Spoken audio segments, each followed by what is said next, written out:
What's going on, peeps? It's your friend here, Whitney. Just coming in for a Tuesday evening fireplace talk without a fireplace. But we're going to talk. Get a few people on here. Obviously, I babble, so deal with it.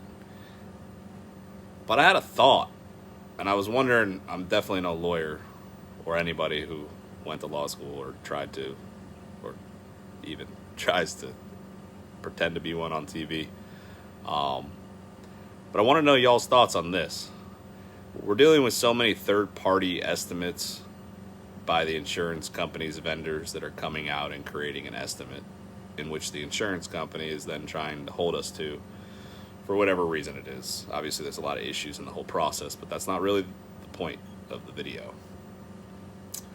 The point of the video is how close, or maybe is this 100% that could it be? Maybe you're a lawyer and you can give us some advice on this, but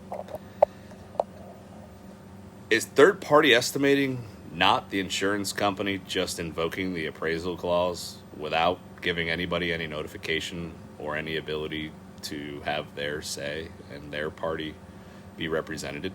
And are they also acting as the umpire and determining that this price is, in fact, a fair price and that it's the price that needs to be paid? I would say that the insurance company is crossing some lines here by bringing in third-party estimators in order to do the job in which they should do. Granted, an insurance adjuster should be able to do this work, and the insurance adjuster should not need a third party in order to bring another estimate into play. So would you consider the third-party estimator to be a undercover appraiser of sorts? We're not going to call you an appraiser, but you're going to do an appraisal for one side of the whole thing. But we're not going to give the other team the opportunity to provide an appraisal to the umpire, and we're not going to hire an umpire. We're just going to basically make a decision. I think we got something that we might be able to turn into a little bit of an argument. Maybe I'm wrong.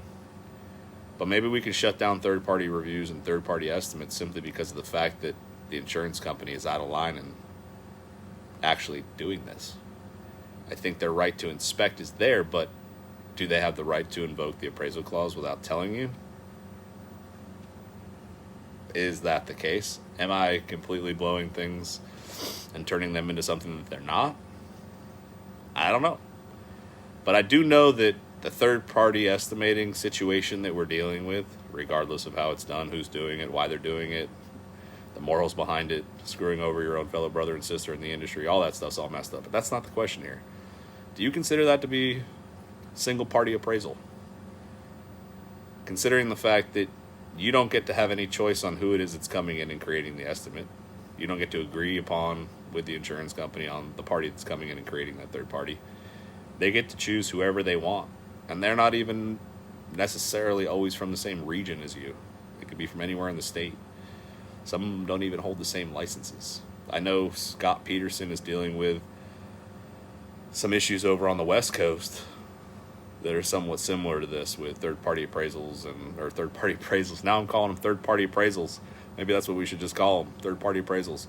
But he's dealing with the third-party estimates and the insurance company trying to hold you to them, and then we're having to spend tens of hours defending our invoices that we're sending out based off of some third party.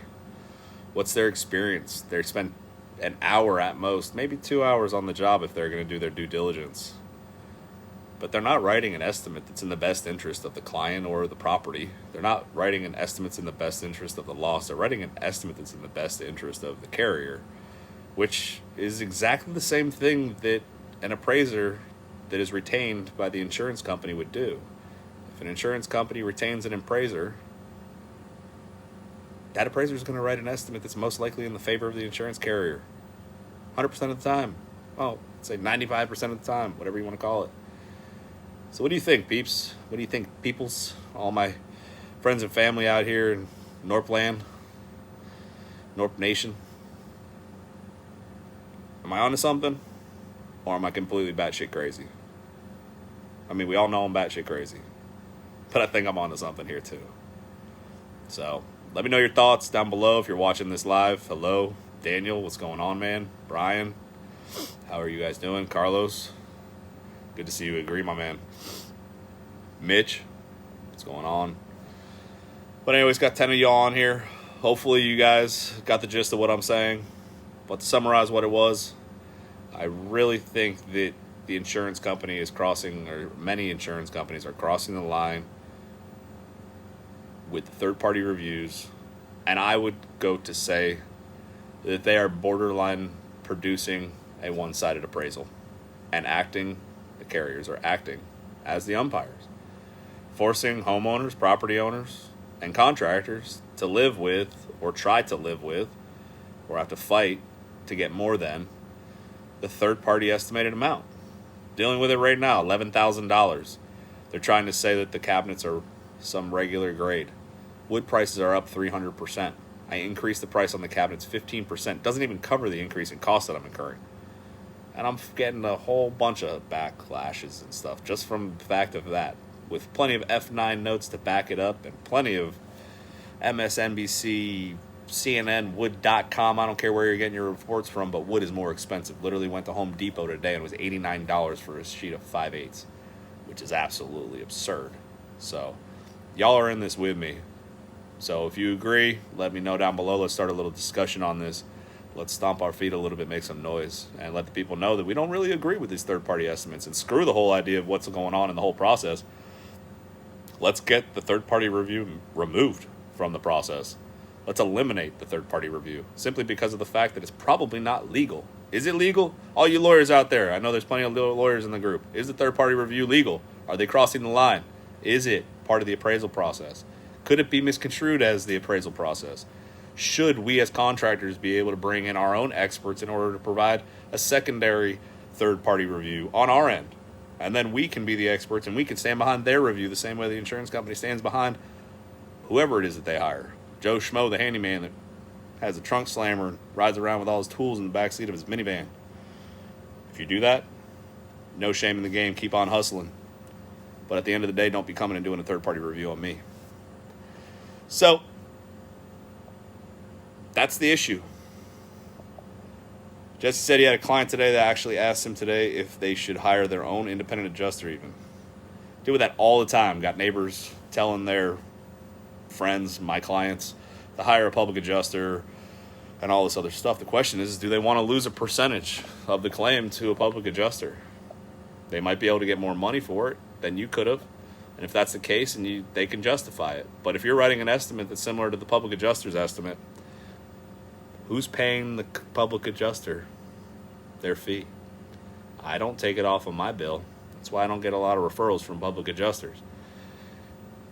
Problem is, if you write a bigger estimate than the public adjusters, you're probably not going to get many estimates from them. But if you want to write an estimate that's around 15 to 20% less than a public adjuster, I can guarantee you can make your money off of those guys for your entire life.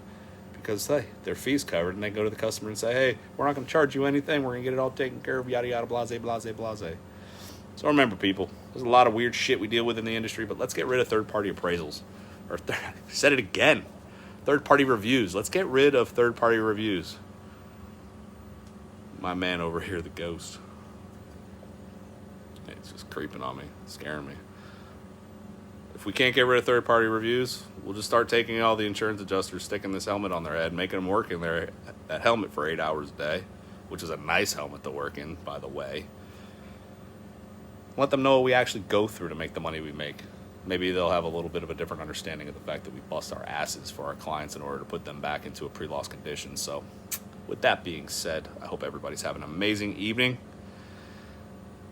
Let's get rid of these third-party estimators. Your estimate should be worth something. Why are they discrediting it? Because some trunk slammer's coming in writing you some sort of a third-party estimate. Let's get rid of that shit. Push hard. Stomp those feet. Make some noise. Love you guys.